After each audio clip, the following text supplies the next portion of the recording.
Hello everyone, welcome to study IAS. और आज date है 16 दिसंबर। आई होप आप सब लोग खूब मजे ले रहे होंगे और बहुत स्वस्थ होंगे।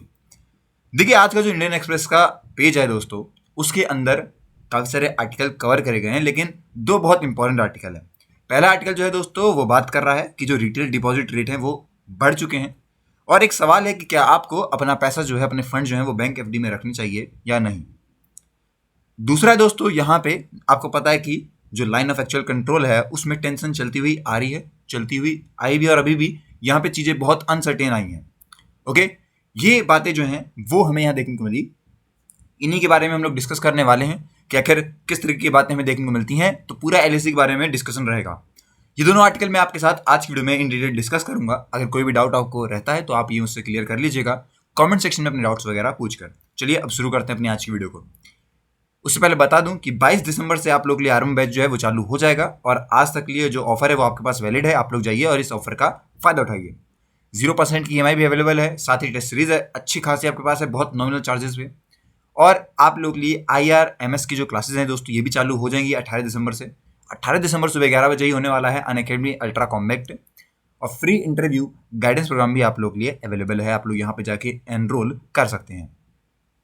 अब देखिए दोस्तों, अगर मैं आपसे बात करूं कि यहाँ पे जो रिटेल डिपॉजिट है, ओके, रिटेल डिपॉजिट में अगर बता दूं तो जो रिटेलर्स होते हैं, जो मतलब ज़्यादा बड़ा पैसा नहीं होगा, जिनके पास बहुत कम पैसा, थोड़ा सा मतलब उनके पास सेविंग्स है, उनकी उनकी बात कर रहे हैं यहाँ पे। जो पेंशन वाले लोग हैं उनकी बात कर रहे हैं, जो डिपॉजिटर हैं उनकी बात कर रहे हैं हम लोग। तो ये एक आप कह सकते हैं बहुत बड़ी बात यहाँ पे आई है कि इस टाइम पे अभी जो बैंक है उन्होंने जो रिटेल डिपॉजिट रेट है उसे बढ़ा दिया है 65 बेसिस पॉइंट से। क्योंकि यहाँ पे आपको पता है जो रिजर्व बैंक ऑफ इंडिया है, इसने भी एक मूव लिया है कि इसने अपने रिपो रेट को इंक्रीज किया है 35 बेसिस पॉइंट से। तो वहाँ पे भी आपको यहाँ पे थोड़ी बहुत राहत मिली है। इसका क्या मतलब है, देखिए मैं बता दूं कि जो SBI है इसने अपने interest rate on retail term deposit आप कह सकते हैं, इसको आप कह सकते हैं बढ़ाया है। और ये मैं बता दूं कि 1 साल या फिर 2 साल के बेसिस पे बढ़ता है। अभी इस टाइम पे दोस्तों कर दिया है 6.75%, जो कि पहले था 6.1%। बढ़ा है और एक सिग्निफिकेंट अमाउंट में ये बढ़ता हुआ दिखाई देता है। ओके, वहीं बात करें अगर हम लोग अपने इसके बारे में कि जो बैंक है उन्होंने जैसे ही अपने इंटरेस्ट रेट इंक्रीज करे, पहले उनके इंटरेस्ट रेट दोस्तों 6.25% और अब हो गए हैं 6.75%। ओके, जो कोटक महिंद्रा है इन्होंने भी अपने इंटरेस्ट रेट बढ़ा के 7% कर दिए हैं for different tenures between 390 days से लेके 23 मंथ के बीच में। तो आप लोग ये अभी काम मतलब इन्होंने भी अपने इंटरेस्ट रेट बढ़ा दिए हैं। अब इतना कंपटीशन क्यों चल रहा है, देखिए मैं बताऊं आपको। बेसिकली जो क्रेडिट ऑफ स्टेक है वो बढ़ चुका है 7.2% से। जो बैंक वगैरह हैं इनमें यहाँ पे आप कह सकते हैं काफ़ी इंटेंस बात चल रही है कि लोग अपनी सर्विसेज को दें, फायदा दिलवाएं और अपनी सर्विसेज को ज़्यादा से ज़्यादा यूज़ करवाएं। इस चीज़ में आप कह सकते हैं कंपटीशन चलता हुआ जा रहा है, और लोग आप कह सकते हैं अपने इंटरेस्ट रेट बढ़ा रहे हैं। क्या ये जो रेट्स हैं ये आगे और बढ़ सकते हैं? तो देखिए ये सवाल काफ़ी सही है। जहां पे बात की जा रही है कि जो डिपॉजिट रेट है वो एक्सपेक्टेड है कि वो और ऊपर जा सकता है, जिस तरीके से यहाँ पे पॉलिसी रेट आए हैं उसके हिसाब से।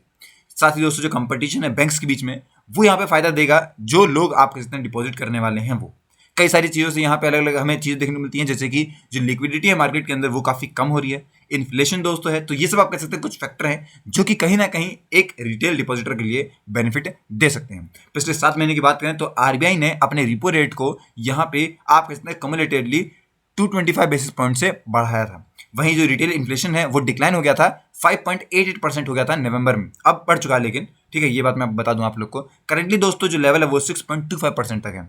ओके, ये काफी अच्छी बात है कि अगर आप लोग डिपॉजिट में पैसा देंगे अपना तो आपको इतना फायदा होगा। अब देखिए डिपॉजिट मार्केट साइज क्या है। देखिए डिपॉजिट यहाँ पे आप कह सकते हैं हमें खड़ा हुआ देखने को मिलता है 172.9 लाख करोड़ का। Okay, by the ending of November 18 2022। इस पे यहाँ पे अगर मैं बताऊँ आपको, जो ग्रोथ है वो आई है ईयर ऑन ईयर की 9.6% की।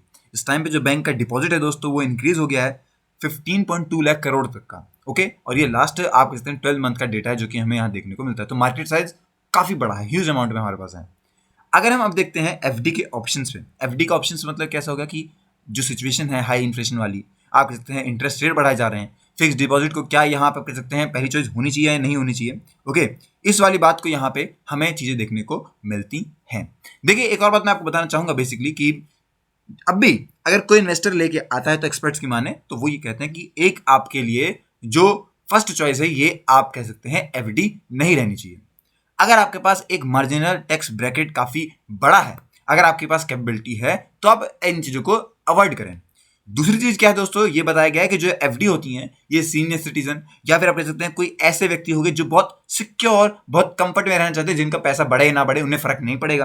क्योंकि एक उम्र के बाद मतलब सीनियर सिटीजन का ऐसा रहता है भाई उन्हें क्या करना पैसों का, मतलब कि ज्यादा पैसा भी होगा तो भी वो वैसे ही है, कुछ दिनों में वो फरार हो जाएंगे। लेकिन अब भी अगर हम देखें तो उन लोगों के लिए नहीं है जो आप कह सकते हैं बहुत अच्छे उसमें है, उनका भी नहीं है। ओके, इस बात को आप समझिए। जो इन्वेस्टर हैं उसे उन्हें यहाँ पे आप कह सकते हैं एक तरीके से कोई अगर केस आता है अपने डिफॉल्ट एफडी मैच्योरिटी पेमेंट्स को लेके, वहां पे भी रखें तो भी उनको यहाँ पे आप कह सकते हैं इंश्योरेंस जो मिला है वो सिर्फ 5 लाख तक का मिला है।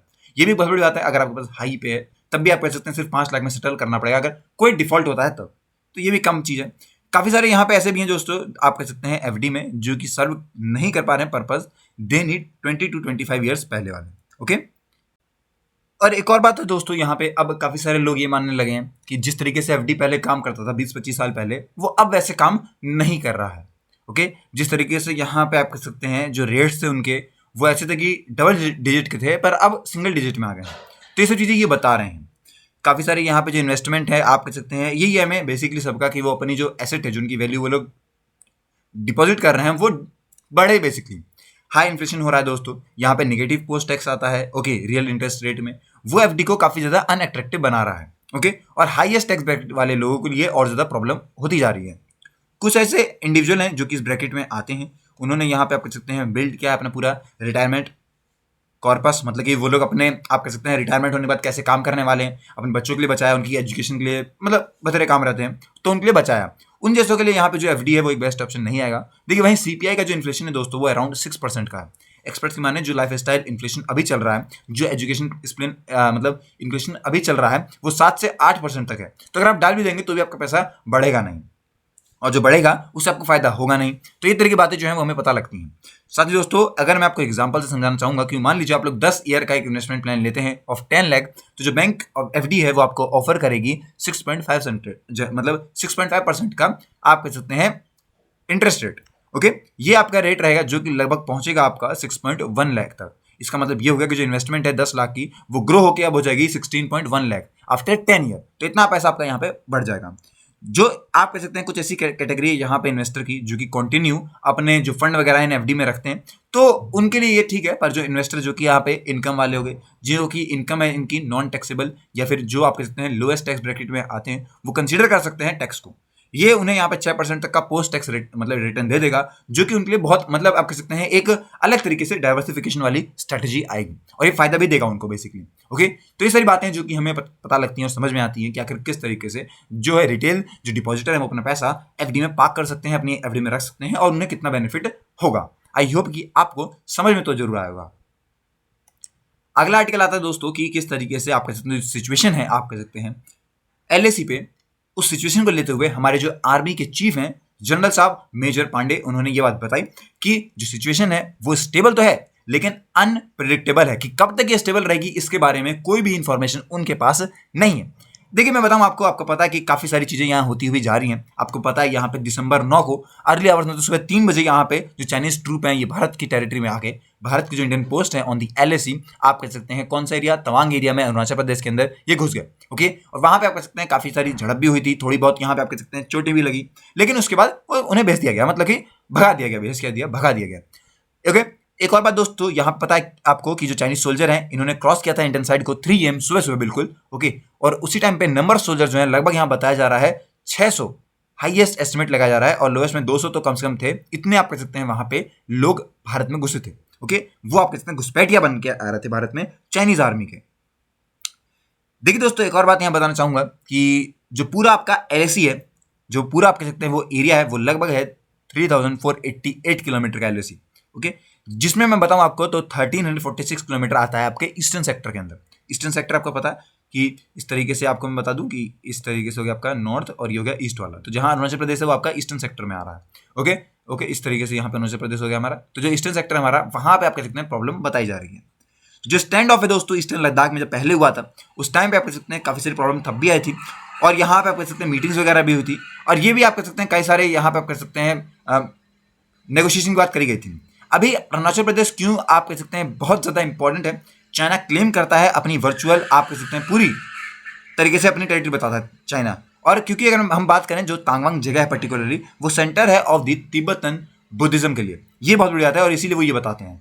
जो जनरल पांडे साहब है उन्होंने भी आप कह सकते हैं अनप्रेडिक्टेबल इस वर्ड को यूज किया था, क्योंकि इस टाइम पे जो सिचुएशन है वो कंट्रोल में तो है उनके और स्टेबल भी है, लेकिन कब तक आप कह सकते हैं वो चीजें वैसी रहने वाली है इसके बारे में वो नहीं बता सकते, क्योंकि चाइना कब अटैक कर देगा क्या पता। 3 बजे भाई अटैक कर रहा है वो बिना कुछ बताए हुए, बिना कुछ करे हुए, तो हम कैसे बता सकते हैं कि सामने वाला कब अटैक कर देगा। ओके, वहीं बात करें इंडिया और चाइना के बारे में, तो इसके अलग अलग परसेप्शन है अपने एलएसी के कई सारी जगहों को लेके।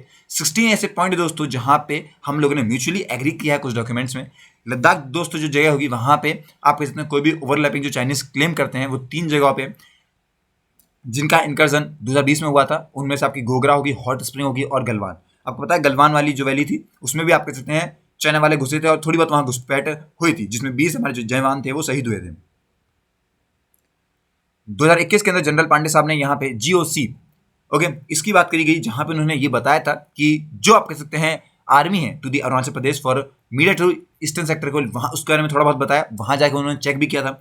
यहाँ पे बताया इन्होंने कि जो मार्जिनल इंक्रीज आया है वो हमें देखने को मिला है, और कई सारे जो आप कह सकते हैं चाइनीज हैं वो कई सारे हाउस वगैरह इंफ्रास्ट्रक्चर बना रहे हैं एलएसी के पास में, उन्हीं के साइड बाय साइड बना रहे हैं, जहां पे काफी सारे चांसेस हैं कि वो लोग अपने हायर नंबर ऑफ ट्रूप्स को रखेंगे। अब इसके काउंटर में हम क्या कर रहे हैं, देखिए पिछले 2 सालों में इंडिया ने काफी सारे स्टेप्स लिए हैं कि वो लोग भी अपने आप कर सकते हैं खुद के इंफ्रास्ट्रक्चर बनाने के।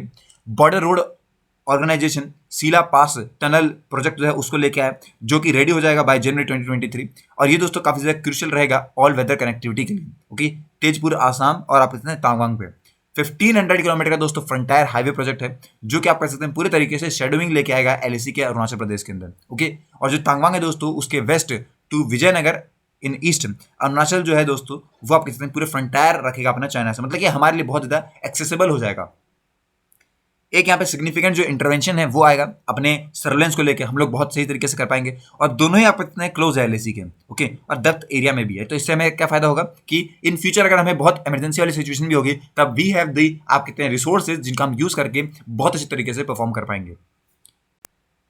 और दोस्तों एक और बात यहाँ पे कि जो भी हमारी इमरजेंसी है, जो भी हमारी इंफॉर्मेशन है फ्रॉम द रिसोर्सेज, ये ट्रांसमिट होते हुए आएगी सर्वेलेंस सेंटर एट रूपा, जो कि अरुणाचल प्रदेश में, और 24/7 उसे यहाँ पे हम लोग आप कह सकते हैं मॉनिटर कर रहे होंगे, तो एक तरीके से फायदा ही है।